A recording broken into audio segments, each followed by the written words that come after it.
আজকের এই বিদায়ী সম্পাদনা অনুষ্ঠানে উপস্থিত তরুণ শ্রদ্ধেয় শিক্ষক এবং সামনে উপবিষ্ট আমার সিনিয়র জুনিয়র ভাই বোনেরা সবাইকে জানাই আসসালামু আলাইকুম। আজ একটি বহুত আমাদের হঠাৎ চন্দ্রবদনের দিন, আজ একটি অনাকাঙ্ক্ষিত দিন।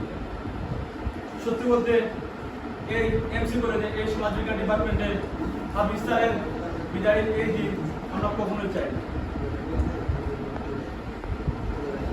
এই এমসি কলেজের এই ক্যাম্পাসে টিলাগড়ে রাস্তাঘাটে যখনই স্যারের সাথে আমার দেখা হতো, স্যার একটা মৃদু হাসি দিতেন, দূর থেকে হাসি দিতেন এবং ওদের কিরে বান্ধব কাজ নেই, কোনো কাজ নেই, শুধু ডাঙ্গে ডাঙ্গে করে যারা কিছু নেই, লেখাপড়া তো করতে হবে।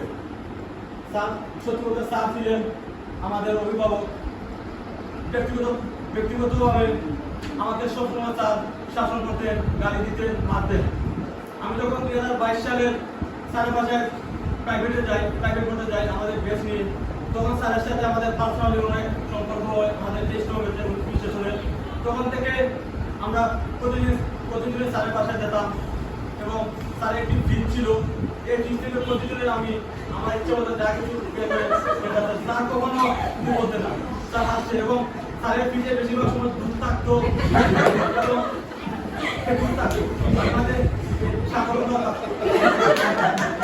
আসলে আমার দায়িত্ব থাকতো, আমি এবং আমরা যখন স্যারের সাথে আমাদের কেমন সম্পর্ক ছিল, আমাদের ছিল আমাদের টেবিল ছিল 2টা, ওই টেবিলে সবাই টেবিলে বসে ক্লাস করতাম। আমরা কয়েকজন ছিলাম এই হাতে বসে ক্লাস করতাম, কেউ তো দুনিয়া পেতাম।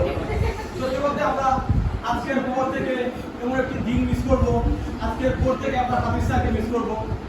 সময় সংক্ষিপ্ত থাকার কারণে আমি আজকে হতে পারছি না, জন্য দুঃখ প্রকাশ করছি। এবং সবশেষে আমাদের সবার প্রিয়, আমাদের আস্থাভাজন, আমাদের অভিভাবক, আমাদের এমসি কলেজের হাফিজ স্যার, আমাদের সমাজ বিজ্ঞান হাফিজ স্যারের শুভকামনা জানিয়ে আমার সংক্ষিপ্ত বক্তব্য এখানে শেষ করছি। স্যার, আপনি থাকবেন এই সমাজ বিজ্ঞান ডিপার্টমেন্টে, আপনি থাকবেন এই এমসি কলেজে, আপনি থাকবেন আমাদের সবার হৃদয়ে। আসসালামু আলাইকুম।